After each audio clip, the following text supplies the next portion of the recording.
What's up, y'all? Jared Wright here outside of the federal courthouse in Louisville, Kentucky, where about an hour and a half ago, Judge Rebecca Grady decided to call a mistrial on USA versus Brett Hankison.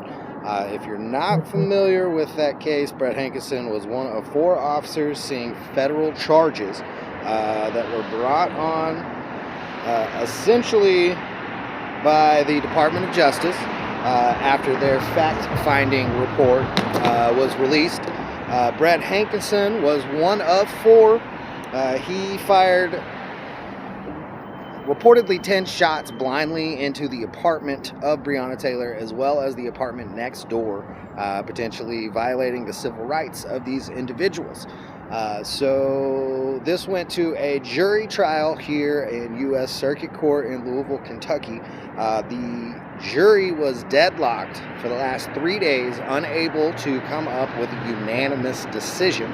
After 3 days of deadlock, again, Judge Rebecca Grady decided to call a mistrial. Now, when a mistrial is called, oftentimes there is an opportunity to go to retrial, essentially. At this moment, it has not been announced whether or not there will be any type of retrial. Maxwell Mitchell was live here again about an hour ago, got some interviews from a number of protest organizers as well as attorney Lanita Baker, who was one of the attorneys that represented Breonna Taylor's family in the civil suit against LMPD and Louisville Metro. So it's really not surprising to a lot of people, unfortunately, but it is disappointing nonetheless to see yet another officer potentially committing crimes and getting off with it. There has been a lot of mainstream media that has already picked up on it, obviously, because it is going to be national news, potentially even international news, following those protests back in 2020 that I extensively covered. But we wanted to make sure to stop by here and give you a little update in front of the courthouse. I just got off work, got down here as soon as I possibly could. I don't have any of my microphones or anything with me, so I apologize for the sound. You can probably hear all the vehicles behind me. But we're going to go ahead and drop this live stream. Again, I just wanted to go live for a brief moment and give you some details on what was going on. Essentially, it was a mistrial because the jury was unable to make a unanimous decision. One thing to keep in mind is that out of the 12 jurors, only one of them was African American. Some people might feel like that could create an issue.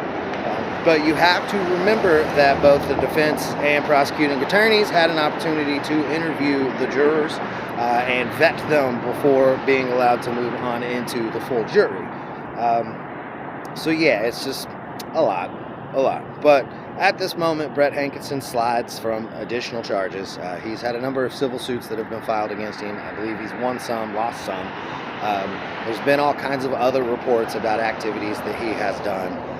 But none of them can be validated, so I can't exactly speak on them. But what we do know is that Brett Hankison was absolutely involved in the raid that killed Breonna Taylor.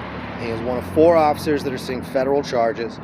Kelly Goodlett has already flipped on everybody. She got a plea deal. I believe that's already solidified. Then there is James, and I can't remember the 4th name, but they are being tried together. One fear is that this could potentially set a precedent for that next case with James, and again, I can't remember the 4th dude's name, unfortunately. So yeah, a lot shaking out here in Louisville, Kentucky. Not all of it's great. But again, I just wanted to stop by and make sure that I gave y'all an update on everything that is going on. I appreciate y'all tuning in. We're going to go ahead and get out of here.